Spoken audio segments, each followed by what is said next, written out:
Hi. Hi, Oh, so lovely to see you. lovely to see you. Can you see this? Yes, I can. Wow, that's beautiful. Let me get...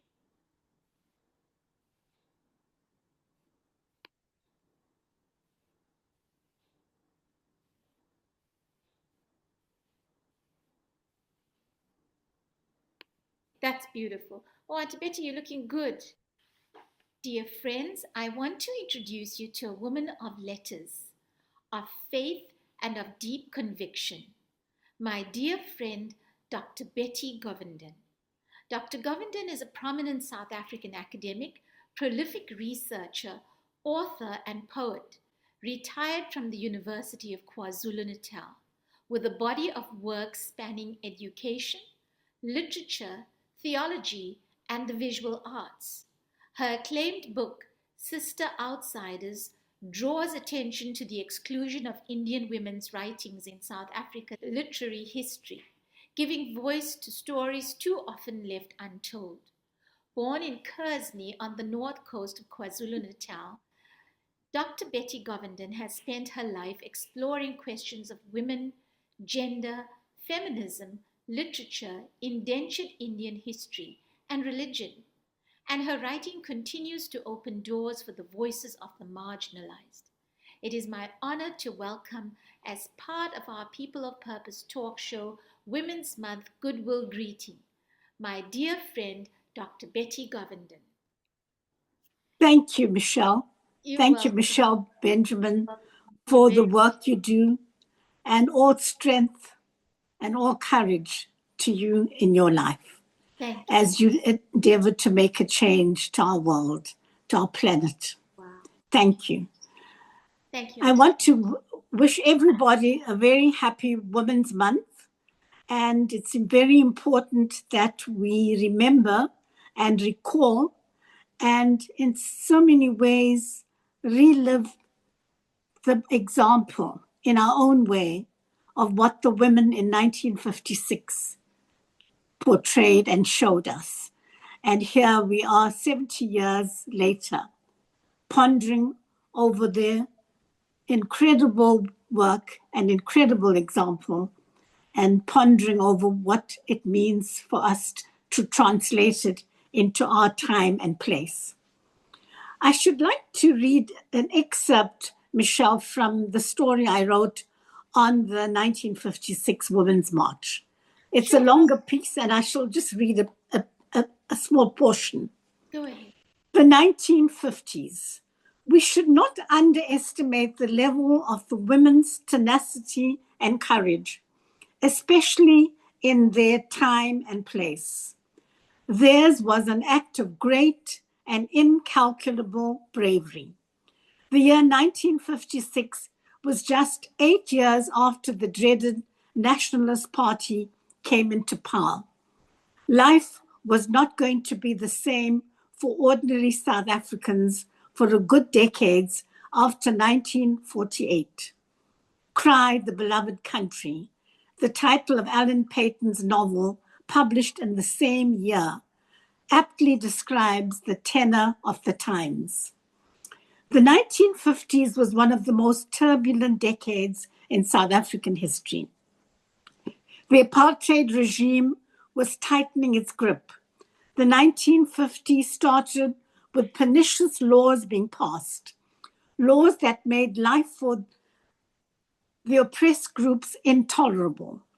The battery of repressive and discriminatory laws were passed under the watch of a rather severe prime minister at that time, J.G. Stratham. So in this decade of the 1950s, there was the Suppression of Communism Act.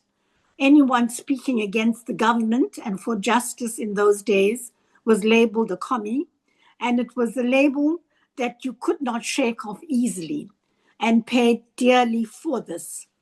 There was the Group Areas Act and the infamous Bantu Education Act and the Immorality Act.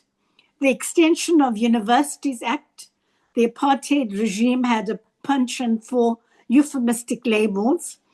And by the end of the 1950s, this act ushered in the racially segregated tribal colleges or bush colleges that would affect me personally, dictating where I would pursue my university education.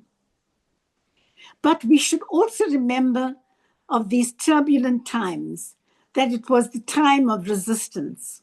The way people stood up and were counted against the injustices of the time was absolutely remarkable. Indeed, these were the fearful and fearless 50s. The Defiance campaigns, the Freedom Charter, and of course, the Women's March all took place in the 1950s. The 1950s was also the decade when the Black Sash was formed, which also contributed greatly to collective resistance. We must remember that there were two main women's events in this period. In 1955, 2,000 women marched on to Pretoria carrying protest letters with signatures to the minister. And following on the success of this, the number increased to a staggering 20,000 in 1956. The past laws that they were protesting against were the most degrading and undignified. It treated human beings as if they were property, chattel. But the women's action showed them asserting their dignity, identity, and humanity. So, having spent your life giving voice to women's stories, too often left untold, what does Women's Month mean to you today? And how far do you feel we've come in truly honoring women's contributions to our democracy? I think that women continue in so many ways to be brave. So they are the formal forms of resistance that women and civil society engages in. Just on Women's Day, we had the unveiling of the statue for Babita Deokaran, and we had the civil society movements very prominent in that commemoration. We have, in many ways, on our campuses, on our streets, in different ways, standing in solidarity for so many causes. And so, in so many ways, so much of that tradition and the example that was set in the early decades of the apartheid struggle continue to inspire us. And there are, of course, more causes, new causes, and we continue in that spirit. There should be far more gains, you'll agree, but it doesn't diminish the need to stand for the truth. This is what the women did, standing for the truth. In the church, we had Standing for the Truth campaign, and in different ways, either in groups, in solidarity, or as a lone person writing, or in different ways. What does it mean to stand for the truth, and how do we continue?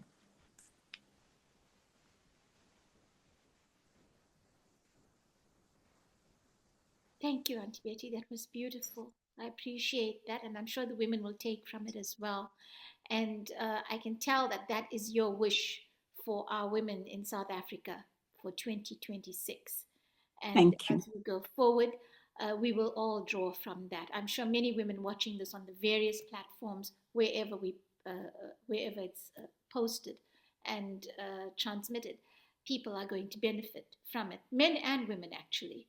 And Yes. Thank you for that. Absolutely. So you can go ahead and read. You can go. We have some time. You can go ahead. All right, yeah. And it's good to say it's about men and women, and because this is the solidarity that we must work for and continue to work for. That was the history that was bestowed on us. And so I write something of the context, Michelle, of that time. It was the era of snail mail. Yes. I'm sure our young people don't know that era. Liberation comrades of the past knew how to organize and strategize. There were no emails and mobile telephones or access to Facebook and Twitter and what we're having now, Zoom, Mm-hmm.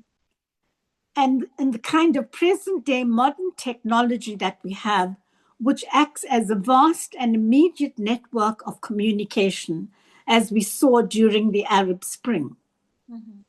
In 1956, I was 12 years old and in primary school at the time. We did not even own a telephone in my home, and the only one in the neighborhood was at my uncle's home further down the road. The 1950s was the era of trunk calls. I don't think you know that term, and intermediate telephone operators. The women were forced to do much leg work as they went into small groups across the country to get the message across. And if you read of the times, there were boycotts. There was a great deal that they had to contend with. Many hindrances. Political gatherings were illegal at the time.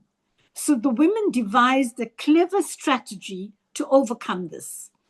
They asked each woman to come with a signed petition. So, technically, legally, these were individual women planning to hand over the petitions to the prime minister. They just happened to be all doing this at the same time. Yes, we should never underestimate what they achieved in mobilizing 20,000 women from the four corners of the country with limited means and against excessive state security to descend on the Union buildings on August 9th, 1956. The Union buildings in Pretoria symbolized at that time the citadel of the apartheid regime. And I write what happened on that day and what that means. Thank you so much. Magical. I want you to meet Marina before you log off. You and I can chat afterwards. We'll chat later. Right. Let's just let Marina in. Marina, you can actually come in. You can switch on your camera and unmute. Good morning. Good morning. Good morning. Good morning, Marina. I'm getting ready for 6 o'clock, so I'm a little early on. I just wanted to make getting sure ready. Okay, great. I just wanted you to meet a very prominent person in our South African female community, I should say, and also in the academic community. Perhaps we'll have another Zoom and you can meet her in person. I know you're getting ready, Marina. She's getting ready to come on camera. All So, right. Marina, Dr. Betty Govinden just, oh, there you go. There you go. Lovely to Good morning. Good morning. Good morning, Marina. Wonderful. Good morning. Oh, so good to see you. Meet Dr. So, Betty Govinden. Thank you. God bless you. Nice to God meet bless you. you. God bless you. Also, So is it morning where you are? Renowned academic in South Africa, well known in the US, and she's researched, she's written, and I'll tell you more about her. And Marina is. And we'll connect. Yes, you can Absolutely. Marina, yes. Marina's I'll send you some of. She's a prophet. She's an academic herself. She's in politics. She worked for the Houston City Council at some point, and she loves Africa. She's recently been to Kenya, and she did beautiful humanitarian work with the widows. That's who Wow, well done. Thank you. Thank you for that.